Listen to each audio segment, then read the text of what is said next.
சென்னை பெசன்ட் நகரில் சென்னை சங்கமம் நிகழ்ச்சி கோலாகலமாக நடைபெற்று வருகிறது. இதுகுறித்த கூடுதல் தகவல்களை நமது செய்தியாளர் செந்தில்ராஜாவிடம் கேட்கலாம். செந்தில்ராஜா, இந்த நிகழ்ச்சியின் சிறப்புகள். சிவரஞ்சனி, பெசன்ட் நகர் கடற்கரையில் பொங்கல் பண்டிகையை முன்னிட்டு இந்த சங்கமம் நிகழ்ச்சி அரசு சார்பில் நடத்தப்பட்டு வருகிறது. கடந்த 5 நாட்களாக இந்த நிகழ்ச்சியானது நடைபெறுகிறது.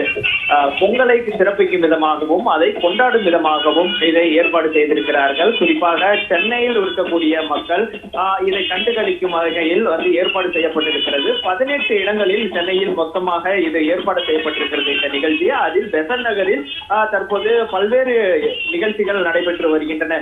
மாலை 6 மணி முதல் 9 மணி வரை நடக்கக்கூடிய இந்த நிகழ்ச்சியில் பல்வேறு கலை நிகழ்ச்சிகள் நடத்தப்படுகிறது. ஒயிலாட்டம், கரகாட்டம் உள்ளிட்ட பல்வேறு பாரம்பரிய விளையாட்டுகள், கலை நிகழ்ச்சிகள் நடத்தப்பட்டு வருகிறது. இதை கிட்டத்தட்ட ஆயிரக்கணக்கான மக்கள், பொதுமக்கள் தினந்தோறும் கண்டு கழித்து வருகிறார்கள். தொடர்ச்சியாக மக்கள் வந்து கொண்டே இருப்பதை நம்மளால் பார்க்க முடிகிறது. அது மட்டும் இல்லாமல் இங்கு வரக்கூடிய அந்த பொதுமக்களானவர்கள் முழுவதும் இந்த நிகழ்ச்சியை பார்க்கும் வகையில் தான் அவர்கள் கண்டுகளித்து வருகிறார்கள். அது மட்டும் இல்லாமல் இந்த கலை நிகழ்ச்சி மட்டும் இல்லாமல் அரசு சார்பில் பல்வேறு விளையாட்டு போட்டிகளும், இந்த பொங்கல் பண்டிகையை அடையாளப்படுத்தக்கூடிய பானை உடைத்தல் உள்ளிட்ட பல்வேறு விளையாட்டு போட்டிகளும் இந்த கடற்கரையில் நடத்தப்பட்டு வருகிறது. சிவரஞ்சனி, விவரங்களை வழங்கியமைக்கு நன்றி செந்தில்ராஜா.